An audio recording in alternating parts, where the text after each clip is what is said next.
Hey everyone. So today, while I'm on the road, I've been thinking about something that's hitting all of us hard right now: immigration, housing, and how life feels when the country changes faster than you can adjust your seatbelt.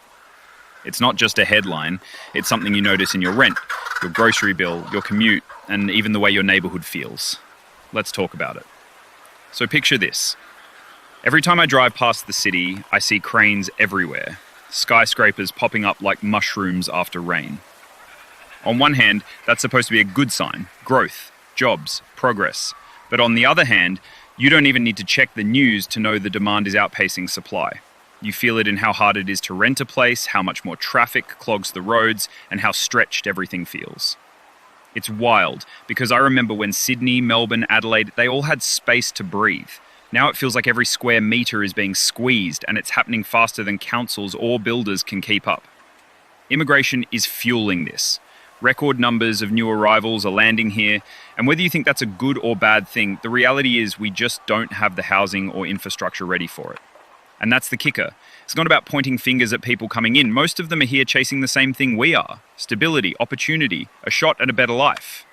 The issue is planning, because you can't just open the tap wide and then hope the bucket doesn't overflow. You need the pipes, the system, the capacity to handle it. And that's where the frustration hits. Everyday life reflects it. Try booking a GP appointment, it's suddenly a 3-day wait. Try driving on a Monday morning, the traffic doubles. Try applying for a rental, you're standing outside with 30 other people bidding like it's an auction. It's exhausting, and the policies behind it all feel disconnected from reality. Now let's be real, there's always been migration here. Australia was built on it. Waves of people came and shaped cities, industries, culture. That's not new.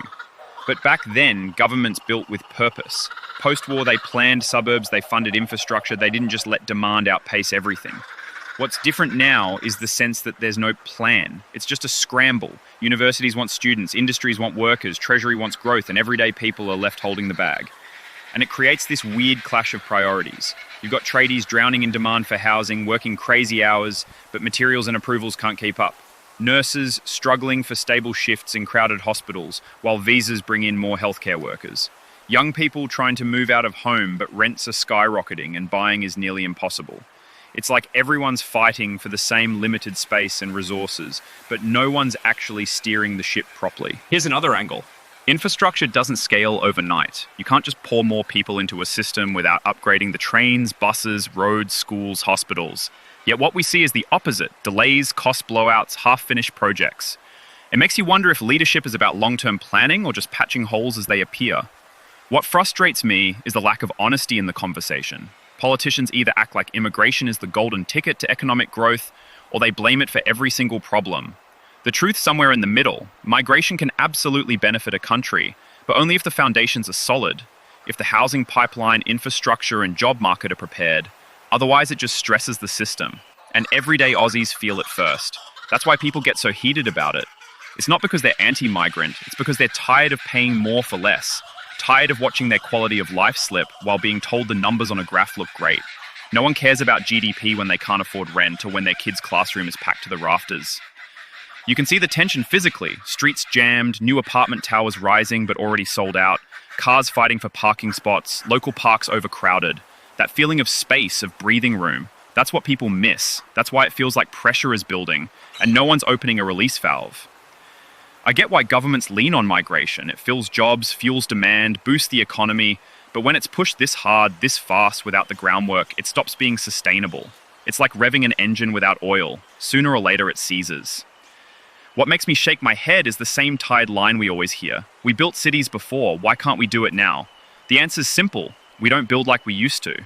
Back then, governments had plans ready to roll. They carved out new suburbs, laid down train lines, actually thought ahead.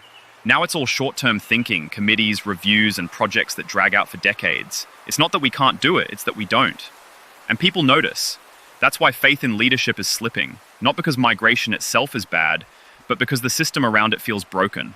People want to believe the country can handle growth, but when you're sitting in traffic for an extra hour every day, or you can't find an affordable place to live, belief wears thin.